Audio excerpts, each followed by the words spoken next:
Assalamualaikum warahmatullahi wabarakatuh. Apa kabar Bapak Ibu guru sekalian? Semoga sampai saat ini masih sehat dan tetap semangat untuk belajar mempersiapkan ujian UKPPG-nya nanti mulai tanggal 16 sampai tanggal 24 kalau saya tidak salah ya. Jika salah dibenarkan Bapak Ibu. Baik, sebelum kita lanjut ke pembahasan soal tryout, silahkan subscribe dan like. Dan jangan lupa share ke sosial media Bapak Ibu guru sekalian. Pada kesempatan kali ini kita akan bahas lagi permintaan dari teman. Beberapa teman-teman dibahaskan untuk PLB ya, pendidikan luar biasa. Jadi sekarang kita bahas tryout pendidikan luar biasa. Nah, gurunya juga luar biasa untuk di PLB ini ya Bapak Ibu. Sangat kompleks masalahnya. Baik, bagi yang berminat untuk memesan pembahasan soal lengkap tryout PMM mengenai PLB ini, pendidikan luar biasa, bisa chat saya di nomor WhatsApp saya. Kemudian yang mau juga studi kasus bisa pesan ya. Jadi tidak ada lagi contoh ya. Banyak Bapak Ibu yang chat nanyakan contoh, tidak ada. Kalau chat itu berarti dia ingin memesan ya Bapak Ibu. Kalau contoh sudah ada di YouTube, silahkan buka. Di situ ada contoh yang sudah saya bagi. Kemudian, bagi Bapak Ibu, mohon kiranya kalau chat saya jangan terlalu panjang pertanyaannya. Beberapa hari terakhir saya disibukkan menjawab pertanyaan yang panjang, terus-terusan bertanya, dan akhirnya chat yang lain terabaikan Bapak Ibu ya, seperti itu. Ujung-ujungnya juga tidak pesan soal maupun studi kasus. Jadi itu sangat-sangat melelahkan. Baik, kita langsung masuk ke soal yang pertama. Nah, ya. Danar adalah seorang siswa dengan cerebral palsy diplegia ya. Juga mengalami kesulitan dalam berbicara. Setiap kali keinginannya tidak bisa dipenuhi, ia akan melemparkan barang yang ada di dekatnya. Hari ini, Bu Westri memintanya untuk menuliskan namanya pada kertas gambar. Danar melemparkan pensilnya. Jika Bu Westri akan menggunakan pendekatan positive behavior support, langkah yang dilakukan adalah pilihlah jawaban yang benar dengan memberi tanda centang. Nah, jawaban benar lebih dari satu. Opsi pertama, memberikan hukuman tidak memperbolehkan Danar keluar kelas saat jam istirahat. Kedua, memberikan latihan kegiatan pra-menulis untuk kesiapan menulis. Ketiga, menggunakan alat komunikasi alternatif agar Danar bisa mengutarakan keinginannya dengan cara lain. Keempat, menggantikan menulis tangan dengan mengetik di komputer. Opsi 5, tidak memberikan tugas menulis lagi agar tidak melempar pensil. Silahkan dijawab dulu Bapak Ibu. Siapa tahu Bapak Ibu ingin coba-coba jawab. Saya kasih waktu 5-10 detik ya, seperti biasa. Untuk Bapak Ibu jawab. Kalau dirasa terlalu cepat, silahkan di pause videonya. Nah, ini pukul 11 lewat sepertinya Bapak Ibu. Saya buat video ini jadi sudah agak berkunang-kunang matanya. Selesai buat jawab soal, buat presentase, kemudian buat videonya. Karena sebentar lagi ujian, makanya kejar tayang Bapak Ibu. Maaf kalau saya agak-agak salah-salah baca ya. Baik, saya yakin Bapak Ibu sudah jawab. Jadi jawabannya adalah ada beberapa pilihan yang kita centang di situ di opsinya ya. Jadi bukan hanya satu pilihan. Jangan sampai Bapak Ibu nanti hanya memilih satu opsi saja, padahal yang dibutuhkan lebih dari satu. Untuk mendukung Danar dengan pendekatan positive behavior support atau PBS, opsi yang paling sesuai adalah yang pertama itu, yang benar adalah memberikan latihan kegiatan pra-menulis untuk kesiapan menulis.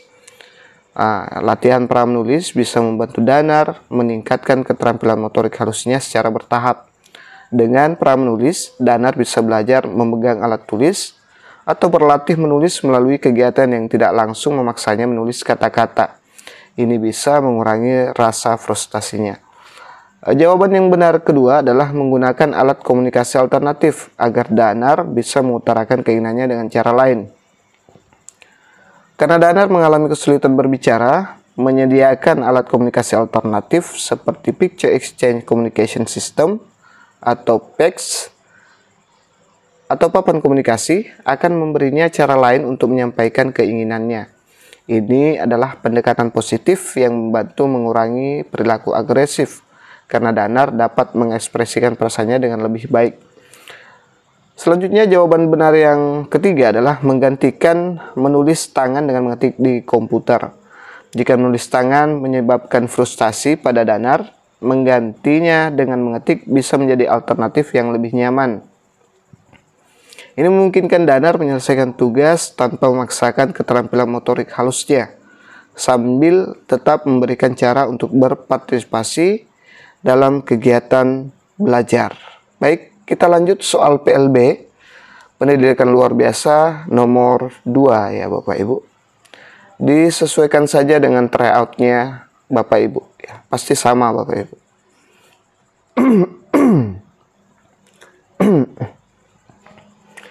Kita lanjut soal nomor 2 untuk PLB ini. Baskoro seorang anak ceria dan senang mengobrol dengan teman-temannya. Dia mengalami kelumpuhan pada kedua kakinya. Keterampilan membaca lebih rendah dibandingkan dengan teman-temannya.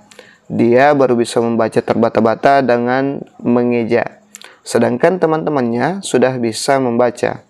Dalam keterampilan literasi, jika Pak Bagas akan menggunakan pendekatan response to intervention, maka A. Baskoro ditempatkan pada tier 1 karena dia ceria dan senang mengobrol dengan temannya. B. Baskoro ditempatkan pada tier 2 karena senang mengobrol dengan temannya. C. Baskoro ditempatkan pada tier 3 karena hanya dia sendiri yang membacanya masih terbata-bata. D. Baskoro ditempatkan pada tier 1 karena hanya ada 6 siswa di kelas. Dan E. Baskoro ditempatkan pada tier 3 karena dia mengalami kelumpuhan. Silahkan dijawab dulu Bapak Ibu. Nah, kalau model soalnya seperti ini, kita hanya membutuhkan satu jawaban. Jadi perhatikan instruksi soal Bapak Ibu guru ya, jangan asal main klik-klik saja. Kalau cuman seperti ini ya satu saja.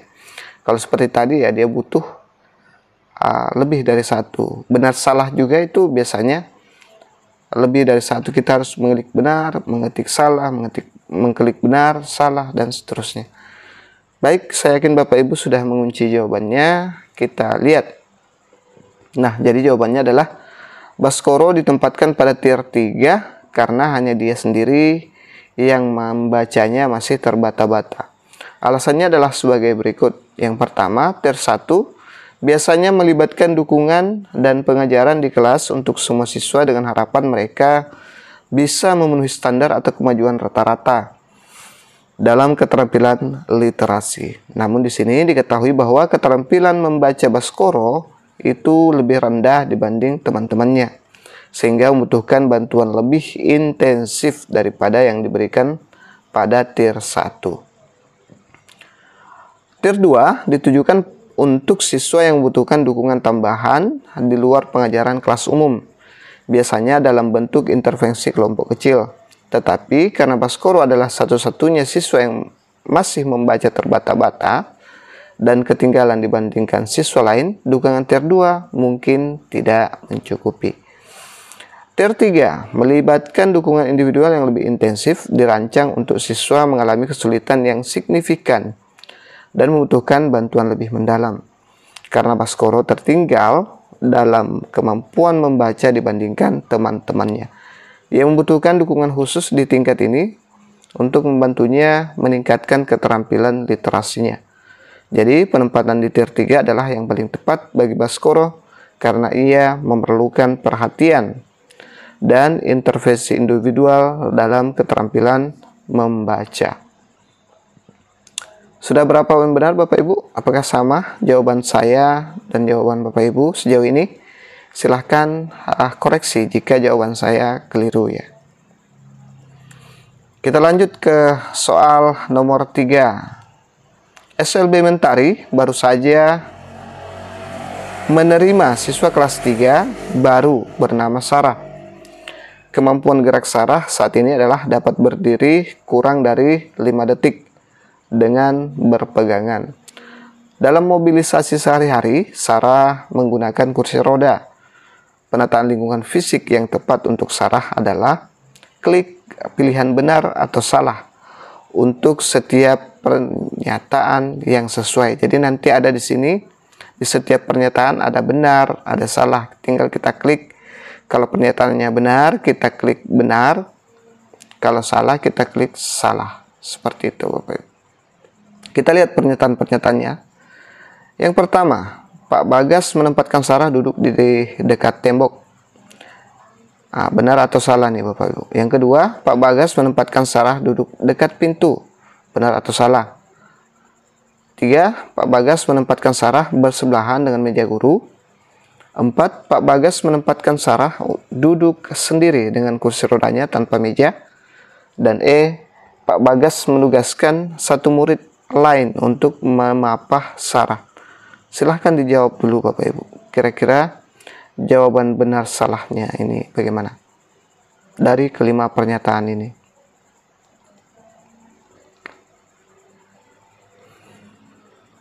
Baik.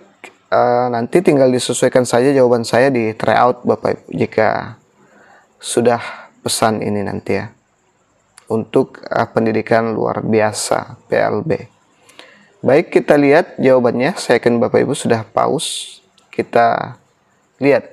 Jadi di sini hanya opsi 2 yang benar ya. Opsi 1, 3 dan 5 itu salah. Jadi hanya ini yang benar. Kita klik opsi benar di sini ya.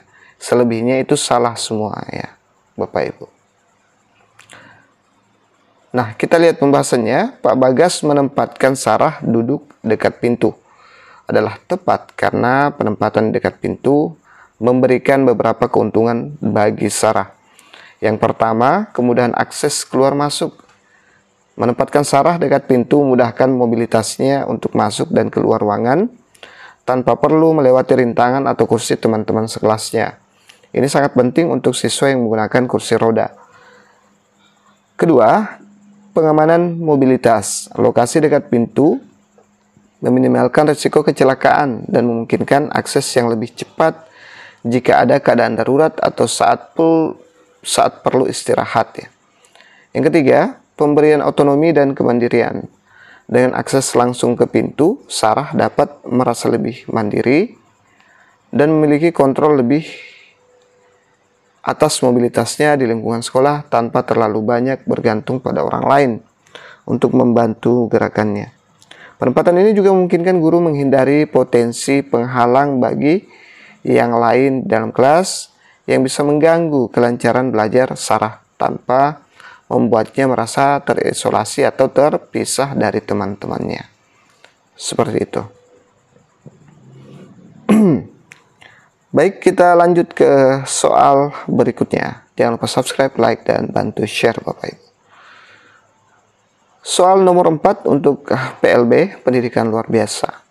Seorang guru di SLB, harapan ibu akan mengajarkan mata pelajaran matematika kepada peserta didik hambatan fisik kelas 12 dengan muatan materi Pitagoras. Langkah pertama yang dilakukan guru tersebut jika menggunakan pendekatan Understanding by Design atau UBD adalah A. Menetapkan materi teori Pitagoras. B. Menetapkan tujuan pembelajaran. Siswa dapat menerapkan teori Pitagoras dalam kehidupan sehari-hari. C. Menetapkan kegiatan yang akan dilakukan oleh siswa dalam mempelajari teori Pitagoras. D. Menetapkan asesmen. Siswa akan mengisi LKS tentang Pitagoras. Dan E. Menetapkan media. Menggunakan video interaktif tentang Pitagoras. Ya, jadi yang mana kira-kira Bapak Ibu jawaban yang tepat di sini? Ada langkah pertama ya.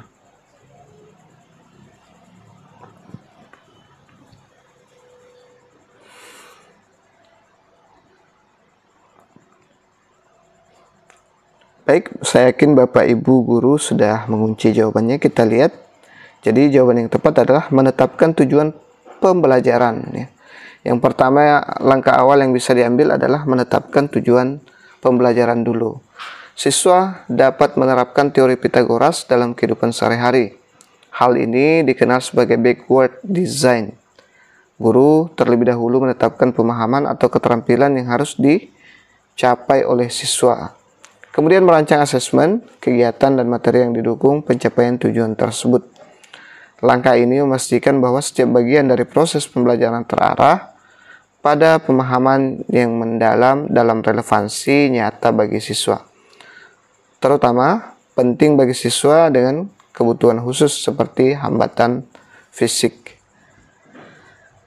Baik, kita lanjut ke soal berikutnya. Jangan lupa subscribe, like, dan share. Nomor 5, untuk soal PLB, Dedi adalah siswa cerebral palsy yang juga mengalami tunagrahita ringan. Dedi memerlukan waktu lebih lama untuk memahami konsep-konsep baru, tetapi seringkali dia merasa frustasi jika tidak bisa mengikuti teman-temannya. Strategi pengelolaan kelas yang paling sesuai untuk membantu Dedi adalah pilihlah jawaban benar dengan memberi tanda centang. Jadi ini seperti soal nomor 1 tadi Bapak Ibu. Ada beberapa jawaban yang benar yang akan kita klik dan dia kemudian akan tercentang. Kita lihat memberikan dukungan berulang. Kemudian opsi kedua, pastikan Dedi belajar mandiri tanpa bantuan teman-teman kelasnya. Ketiga, memberikan instruksi yang jelas dan sederhana. 4, menempatkan Dedi di belakang kelas untuk menghindari tekanan. Yang terakhir, menggunakan kegiatan kelompok agar Dedi tetap bisa berinteraksi dengan temannya. Silahkan dijawab Bapak Ibu. Jawaban benar lebih dari 1. Jadi bisa jadi 2, 3, 4 maupun semuanya. Ini termasuk pilihan ganda kompleks. Bagi Bapak Ibu yang berminat untuk memesan soal tryout dan pembahasan PLB ini, pendidikan luar biasa, bisa chat saya di WA ya, yang tadi ada di depan video dan di deskripsi YouTube ini. Kita lihat pembahasannya, saya yakin Bapak Ibu sudah jawab. Nah, jadi ada 3 pilihan yang kita centang, yaitu memberikan dukungan berulang ya. Dukungan berulang akan membantu Dedi mengingat dan memahami konsep-konsep yang mungkin sulit baginya. Pengulangan ini juga bisa menurunkan frasa frustasi karena Dedi akan lebih terbantu dengan bantuan yang konsisten. Kedua, memberikan instruksi yang jelas dan sederhana. Instruksi yang sederhana dan jelas membuatnya lebih mudah bagi Dedi untuk mengikuti arahan tanpa merasa kebingungan. Ini juga mengurangi tekanan dan mempercepat pemahamannya terhadap tugas atau konsep baru. Opsi benar yang ketiga adalah menggunakan kegiatan kelompok kelompok agar Dedi tetap bisa berinteraksi dengan temannya. Kegiatan kelompok memungkinkan Dedi berinteraksi dengan teman-teman sekelasnya, memberi kesempatan untuk belajar dengan dukungan sosial yang penting bagi motivasi dan keterlibatannya dalam kelas. Jadi jawaban yang kita klik itu tinggal kita klik, nanti akan tercentang sendiri ya. Nah, memberikan dukungan berulang, kemudian memberikan instruksi yang jelas dan sederhana ya, tidak belepotan, tidak komplikasi. Nah, kemudian menggunakan kegiatan kelompok agar Dedi bisa berinteraksi. Menggunakan kegiatan kelompok. Nah, ini dia. Jadi jawaban yang benar adalah 1, 3, dan 5. Kita lihat soal nomor 6 untuk PLB pendidikan luar biasa. Jangan lupa subscribe, like, dan share. Pak Danu akan menerapkan prinsip konteks penggunaan dalam pemilihan sumber pembelajaran yang akan dipakai dalam pembelajarannya kepada siswa di kelas 4 dengan beragam kebutuhan khusus. Pernyataan berikut yang paling tepat adalah klik pilihan benar atau salah untuk setiap pernyataan yang sesuai. pernyataan benar salah. Jadi ini pernyataan benar salah lagi ya Bapak Ibu, seperti tadi. Kelereng untuk dipakai tiap-tiap siswa, permainan ular tangga untuk kelompok kecil, dan video dilihat bersama. Apakah benar atau salah? Jika benar, klik benar. Jika salah, klik salah. Peta braille untuk siswa yang kehilangan penglihatan total, media cetak dengan warna kontras untuk siswa yang kehilangan pendengaran. C. Menggunakan multimedia interaktif yang tersedia di Play Store untuk belajar membaca. D. Menggunakan bahan-bahan real untuk menjelaskan prosedur membuat teh manis. Dan E. Menggunakan potongan karton bekas untuk menjelaskan benda datar. Ini agak sudah berkunang-kunang, sudah 11:30 Bapak Ibu. Silahkan dijawab pernyataan benar salahnya. Kalau pernyataannya benar, kita klik benar. Kalau pernyataannya salah, kita klik salah.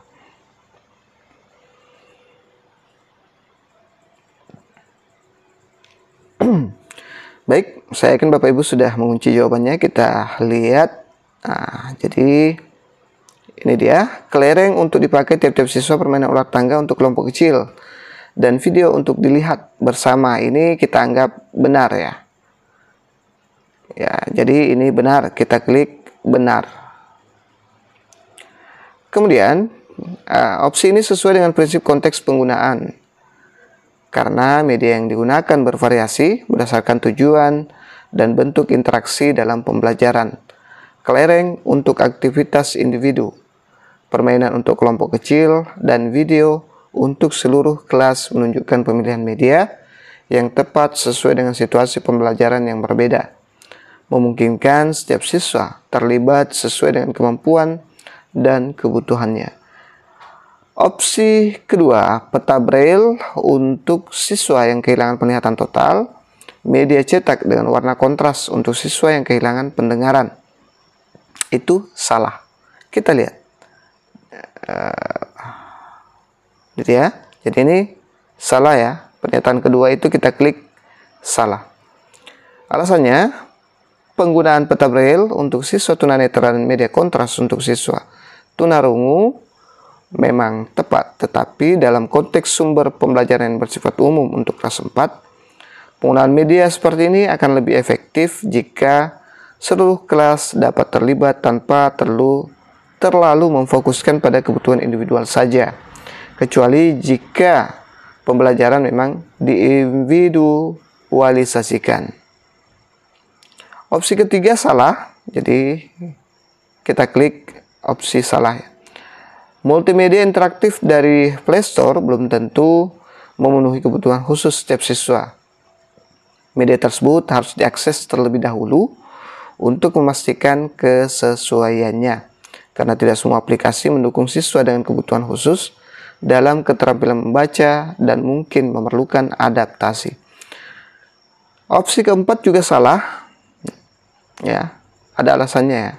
Menggunakan bahan-bahan real untuk menjelaskan prosedur membuat teh manis, itu salah ya. Alasannya, meskipun bahan real dapat membantu pembelajaran yang konkret, dalam konteks penggunaan pembelajaran umum, fokus lebih pada media yang bisa diakses oleh semua siswa dan berkelanjutan dalam penggunaannya. Bahan real tidak selalu efektif karena terkadang terbatas jumlahnya dan hanya untuk beberapa siswa saja. Selanjutnya, opsi kelima, menggunakan potongan karton bekas untuk menjelaskan benda datar. Nah, ini juga salah.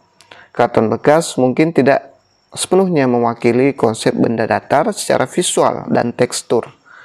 Sebaiknya, gunakan bahan yang lebih spesifik dan mendukung siswa memahami bentuk geometri secara efektif sesuai konteks materi pembelajarannya. Oke? Jelas ya Bapak Ibu, jadi hanya satu ya. Hanya satu pernyataan yang benar, selebihnya salah. Kita lihat soal berikutnya untuk pendidikan luar biasa, PLB ini ya. Jangan lupa subscribe, like, dan share. Nomor 7, Marta seorang siswa dengan gangguan spektrum autisme yang memiliki minat tinggi terhadap pola dan angka. Dia cenderung unggul dalam tugas-tugas yang memerlukan perhatian detail, tetapi kesulitan dalam tugas yang memerlukan pemikiran abstrak dan interaksi sosial. Strategi pembelajaran yang sesuai untuk mengembangkan minat dan HOTS pada Marta adalah pilihlah jawaban yang benar dengan memberi tanda centang. Jadi, pilihan jawabannya lebih lagi dari satu. Opsi pertama, menggunakan metode ceramah yang terstruktur dan rinci. Opsi kedua, memberikan latihan soal yang berulang dan sederhana. Opsi ketiga, menggunakan permainan logika matematika yang menarik. Opsi keempat, menggunakan permainan teka-teki matematika yang menantang. Opsi kelima, mengajarkan konsep-konsep abstrak melalui media visual. Silahkan dijawab Bapak Ibu. Sambil Bapak Ibu berpikir, saya ingatkan lagi bagi Bapak Ibu yang berminat untuk pesan, silahkan chat WhatsApp saya. Pembahasan lengkap soal pendidikan luar biasa atau PLB dan contoh studi kasusnya. Bukan contoh lagi ya, tapi dibuatkan langsung. Sesuai masalah Bapak Ibu guru. Tidak akan ada plagiarisme di situ Bapak Ibu. Karena sesuai masalah.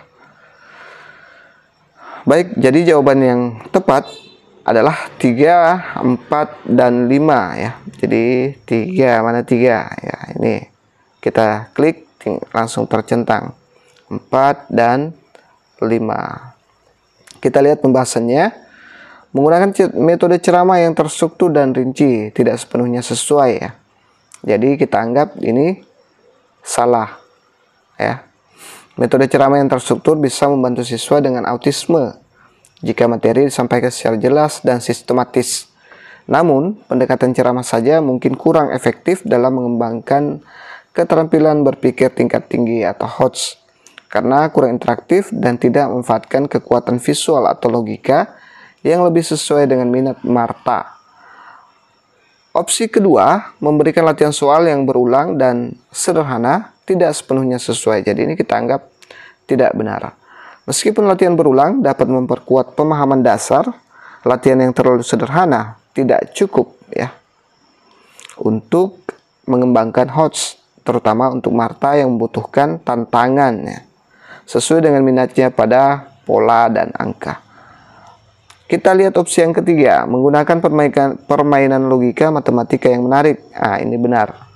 Permainan logika matematika sesuai dengan minat Marta pada angka dan pola dapat menstimulasi keterampilan berpikir kritis dan pemecahan masalah yang penting dalam pengembangan HOTS. Opsi keempat, penggunaan permainan teka-teki matematika yang menantang. Ini juga benar. Teka-teki matematika yang menantang adalah cara yang baik untuk mengasah keterampilan berpikir tingkat tinggi Marta, karena teka-teki tersebut memerlukan pemikiran logis dan kreatif ya, yang sesuai dengan minatnya pada detail dan pola.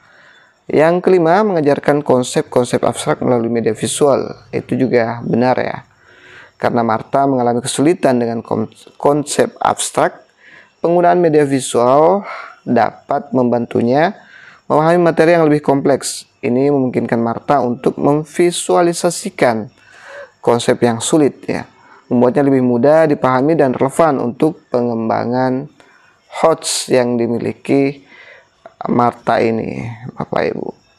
Baik, itu saja dulu yang sempat saya share. Sekali lagi, bagi yang berminat silahkan chat.